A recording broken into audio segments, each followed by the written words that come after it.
जय श्री राधे। बहुत पुराने समय की बात है। एक बार किसी नगर के राजा को कुष्ठ रोग हो गया। राज्य के सभी वैद्यों ने बहुत उपचार किए, लेकिन राजा ठीक नहीं हुआ। काफी समय बीत गया, लेकिन राजा का रोग ज्यों का त्यों बना रहा। एक दिन राजा ने सभी वैद्यों को बुलाया और कहा, आप सब इतने कुशल वैद्य हैं, लेकिन आपके पास मेरे रोग की दवा नहीं है। अब अगर आप लोगों ने जल्द मेरा उपचार नहीं किया तो मैं आप सबको मृत्यु दंड दे दूंगा। अब सभी वैद्य चिंता में डूब गए और राजा के उपचार के उपाय खोजने लगे और आपस में विचार विमर्श करने के बाद अगले दिन राजा के पास आए और कहने लगे, महाराज, आपके रोग का केवल एक उपचार है। अगर कहीं से कोई हंस मिल जाए तो हम उसको मारकर आपके लिए दवा बना सकते हैं और उससे आपका रोग ठीक हो सकता है। राजा ने कहा, तो देर किस बात की, जाओ और हंस को ले आओ। वैद्य कहने लगे, ये काम तो शिकारी ही कर सकते हैं, उन्हें ही पता होगा हंस कहाँ मिलेगा। राजा ने राज्य के 4 प्रमुख शिकारियों को बुलाया और उन्हें हंस लाने का काम सौंप दिया। शिकारियों ने कहा, महाराज, हंस हर जगह नहीं मिलते, वह तो मानसरोवर में ही मिल सकते हैं। राजा ने कहा, ठीक है, तुम जाओ, जहां इतने दिन दुख में व्यतीत किए हैं, कुछ दिन और सही। और शिकारी जा पहुंचे मानसरोवर, लेकिन वहां भी उन्हें कोई हंस नहीं दिखाई दिया। 1 दिन बीता, 2 दिन बीते, 3 दिन बीते और चौथे दिन वहां पर हंसों का एक जोड़ा आया और मानसरोवर में विचरण करने लगा। लेकिन वह हंस वहीं पर जाते जहां पर संत स्नान कर रहे होते, क्योंकि वह हंस भी परम ज्ञानी थे और सच्चे कृष्ण भगत थे।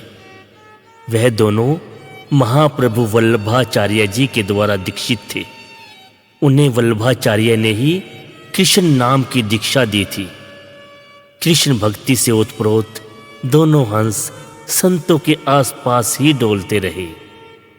शिकारी सोचने लगे, इन्हें कैसे पकड़ा जाए, ये तो संतों के आसपास ही डोल रहे हैं।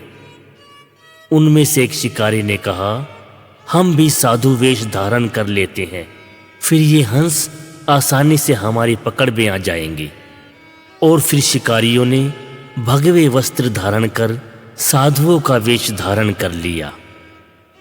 लेकिन हंसों ने उन्हें तुरंत पहचान लिया कि ये शिकारी है और हमें पकड़ने के लिए आए हैं। फिर भी संत वेश का मान रखते हुए दोनों हंस उनके पास आ गए और शिकारियों ने उन्हें पकड़ लिया। राजा के पास ले गए, कहने लगे, महाराज, हम हंस ले आए हैं। राजा ने उन्हें इनाम देकर विदा किया।